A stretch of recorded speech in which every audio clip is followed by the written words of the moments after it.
Hello बच्चों, कैसे हैं आप सभी। आई होप कि आप सभी बहुत अच्छे होंगे और आप लोगों ने दशहरा जो फेस्टिवल अभी रिसेंट में गया है उसमें बहुत मस्ती की होगी, लेकिन साथ में बहुत सारा पॉजिटिव एनर्जी आपने गेन किया होगा। तो उसी पॉजिटिव एनर्जी के साथ आज शुरुआत करते हैं अपने सेगमेंट को, जिस सेगमेंट में हम लोग बात करेंगे बहुत इंपॉर्टेंट चीजों के बारे में, बहुत इंपॉर्टेंट न्यूज के बारे में जो आप सभी बच्चों की लाइफ को इंपैक्ट कर सकती है, आप सभी बच्चों की लाइफ में कुछ अच्छा पॉजिटिव चेंज ला सकती है। तो चलिए शुरू करते हैं पहले पेज से। पहले पेज पे जो आज इंपॉर्टेंट न्यूज है उसके बारे में हम लोग बात करते हैं। ज्यादातर पहले पेज पे आज पॉलिटिकल न्यूज है, लेकिन जैसा कि हम लोग हमेशा पॉलिटिकल न्यूज तभी फॉलो करते हैं जब कोई चुनाव हो या बहुत इंपॉर्टेंट न्यूज हो जो आप सभी बच्चों के काम की हो। तो आज फ्रंट पेज पे जो इंपॉर्टेंट न्यूज है वो है नोबेल प्राइज का अनाउंसमेंट हुआ है और ये नोबेल प्राइज केमिस्ट्री के फील्ड में दिया गया है। तो आप देखेंगे कि 3 लोगों को नोबेल प्राइज दिया गया है और इसमें अमेरिका के साइंटिस्ट हैं और डेनमार्क के साइंटिस्ट हैं। तो मैं एक बार सभी लोगों का नाम आपके सामने बता देता हूं कि कौन कौन साइंटिस्ट हैं जिनको नोबेल प्राइज मिला है। देखिए 3 साइंटिस्ट हैं।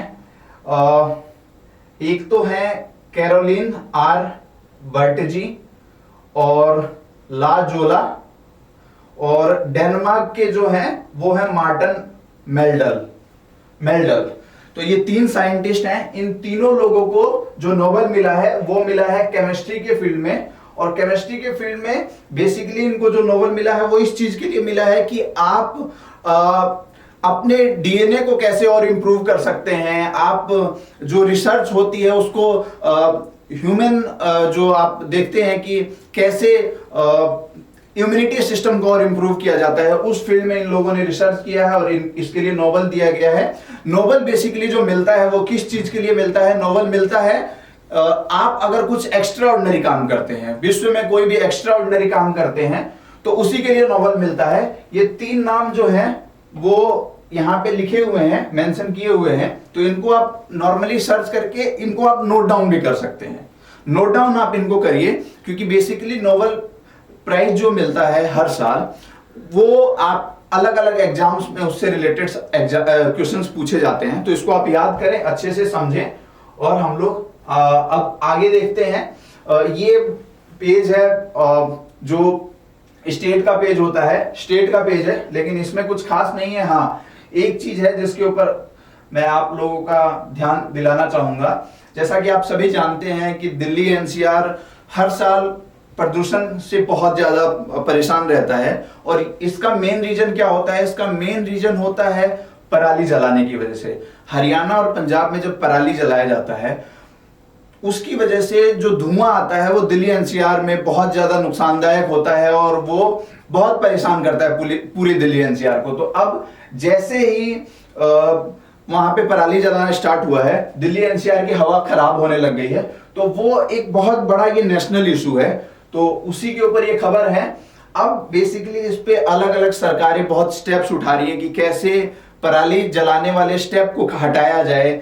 जो आप जब फसल कट जाती है तो लास्ट का जो पार्ट बच जाता है उसको कैसे दूसरे तरीके से हम लोग उसका निवारण करें, उन चीजों पे सरकार काम कर रही है। और मुझे लगता है कि जब तक वो चीजें कुछ साइंटिफिकली उसमें नहीं होगा, पराली वाला जो जलाने वाला जो कार्यक्रम है वो चलता रहेगा और लोग परेशान होते रहेंगे। तो इस पेज पे यही चीज थी। उसके अलावा हम लोग अब आगे बढ़े तो आगे इसमें कुछ खास नहीं है। अब मैं सीधा चाहूंगा कि उसी पेज पे जाएं जहां हमारे काम की चीज है, या हम लोग जिसको अच्छे से पढ़ सकें और समझ सकें। हाँ, तो ये पेज है बिजनेस पेज, और बिजनेस पेज पे बहुत इंपॉर्टेंट एक चीज है जो आप सभी बच्चों को समझना चाहिए और जानना चाहिए। वो क्या पॉइंट है कि भारत में 1 अक्टूबर को 5G लॉन्च हुआ। आप सभी लोगों ने इसके बारे में न्यूज पढ़ी और हमारे सेगमेंट में भी इसके बारे में एक डिटेल में न्यूज बताया गया था कि 5G लॉन्च हुआ है। अब जियो जो कंपनी है वो 5G का ट्रायल करने वाली है। 4 शहरों में 5G का ट्रायल आज से शुरू हो जाएगा और वो 4 जो सिटीज हैं जहां पे 5G का ट्रायल होगा, वो कौन कौन सी सिटीज हैं? दिल्ली, मुंबई, कोलकाता और वाराणसी। इन 4 सिटीज में आज से 5G का ट्रायल शुरू हो जाएगा। उस ट्रायल के बेस पे जो रिजल्ट्स आएंगे उस हिसाब से जियो बाकी शहरों में 5G को लॉन्च करेगी, फुल फ्लैज लॉन्च करेगी। अभी ट्रायल है, लेकिन जैसे ही उसके नतीजे आएंगे, ट्रायल के बेस पे जो डेटा कलेक्ट होगा उसके हिसाब से उसका फुल इंप्लीमेंटेशन पूरे देश में होगा। क्लियर है? तो ये बहुत एक अच्छा आप बोलें कि इनिशिएटिव लिया गया है सरकार की तरफ से 5G लॉन्च करने का। इससे बहुत सारी तमाम चीजें चेंज होंगी। आप देखेंगे कि गांव में विकास होगा, गांव में डिजिटल इंडिया का प्रभाव बढ़ेगा। तो ये पूरे भारत की इकोनॉमी के लिए और भारत की अर्थव्यवस्था के लिए बहुत अच्छा एक स्टेप लिया गया है। उसके अलावा जो एक और न्यूज है वो भी एक बार आपको समझा देना जरूरी है। जैसा कि आप सभी जानते हैं कि जो फेस्टिव सीजन है इंडिया में वो स्टार्ट हो चुका है, और जैसे जैसे फेस्टिव सीजन आते रहते हैं मार्केट में अलग अलग चीजों की डिमांड बढ़ जाती है, चाहे वो इलेक्ट्रॉनिक गुड्स हो, चाहे वो गोल्ड हो, सिल्वर हो, हर चीज की डिमांड बढ़ती है। और आप जानते हैं कि इसी के बेस पे शेयर मार्केट में भी चीजें अप डाउन होती रहती हैं। तो जो दशहरा से पहले लास्ट जो ट्रेडिंग का दिन था, उस दिन जो शेयर मार्केट है उसमें जो ग्रोथ हुई है वो बहुत अच्छी ग्रोथ हुई है। आप देखें कि जो सेंसेक्स है, बंबई स्टॉक एक्सचेंज का जो इंडेक्स सेंसेक्स है वो 1276 पॉइंट बढ़ा है। 1276 मतलब 1276 पॉइंट बढ़ा है, और निफ्टी 386 पॉइंट बढ़ा है। जैसे कि मैंने पहले भी बताया था कि शेयर मार्केट भी डिमांड सप्लाई के फॉर्मूले पे चलता है। जैसे ही शेयर्स में डिमांड बढ़ेगी तो प्राइस बढ़ेंगे। तो अब क्या हुआ है, जैसा आप देख रहे हैं कि बताया जा रहा है कि बैंकिंग, धातु और आईटी क्षेत्र में खरीदारी बढ़ गई है। बैंकिंग, आईटी और धातु क्षेत्र में खरीदारी जब बढ़ेगी, कहीं भी खरीदारी बढ़ती है तो उसके प्राइस बढ़ते हैं। सेम वही फॉर्मूला शेयर बाजार पे लगा है। सपोज कीजिए कि शेयर मार्केट में डिमांड बढ़ी, डिमांड अगर बढ़ेगी तो प्राइस भी बढ़ेगा। ये फॉर्मूला जो डिमांड सप्लाई का फॉर्मूला है ये हर जगह लगता है। सोने चांदी में भी अगर सोने की डिमांड बढ़ी है तो उसका प्राइस भी बढ़ेगा। तो जैसे ही खरीदारी का सीजन आया है तो सोने की डिमांड बढ़ी और सोने के प्राइस भी बढ़ गए। बहुत सिंपल फॉर्मूला है, लेकिन आपको इसको समझने की जरूरत है। एज ए नॉर्मल, आप अगर इकोनॉमिक्स के स्टूडेंट नहीं है तो भी आपको ये चीजें समझने की जरूरत है। अब आगे बढ़ते हैं। ये इंटरनेशनल पेज है, और इंटरनेशनल पेज पे अगर देखा जाए तो बहुत कुछ ऐसा इंपॉर्टेंट न्यूज नहीं है। कुछ ऐसी न्यूज है जो फर्दर एक्सटेंशन है पुराने न्यूज का, तो इसमें मैं कुछ बहुत डिटेल में आपको नहीं बताना चाहूंगा। ये पेज है स्पोर्ट्स का पेज, और स्पोर्ट्स के पेज पे अगर देखा जाए तो अभी साउथ अफ्रीका के साथ जो सीरीज चल रही थी उस सीरीज को इंडिया ने जीत लिया है, और साउथ अफ्रीका को जो लास्ट मैच हुआ था इंदौर में उसमें 49 रनों से हराया है।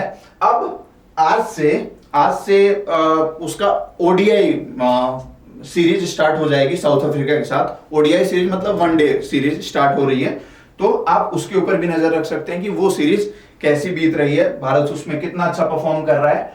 और इसके बाद अब भारत T20 वर्ल्ड कप में भी जाने वाला है। तो ये जो भी परफॉर्मेंस अभी भारत कर रही है अलग अलग सीरीज में, उसका इंपैक्ट कहां आएगा? T20 वर्ल्ड कप में आएगा। उसके अलावा एक जो निराश होने वाली खबर है जिससे सभी जो क्रिकेट लवर्स हैं वो निराश हुए हैं, वो ये है कि जो बुमराह हैं वो T20 वर्ल्ड कप से बाहर हो गए हैं, क्योंकि उनका हेल्थ ठीक नहीं है, कई सारे इंजरीज हुई हैं, उसकी वजह से वो बाहर हो गए हैं।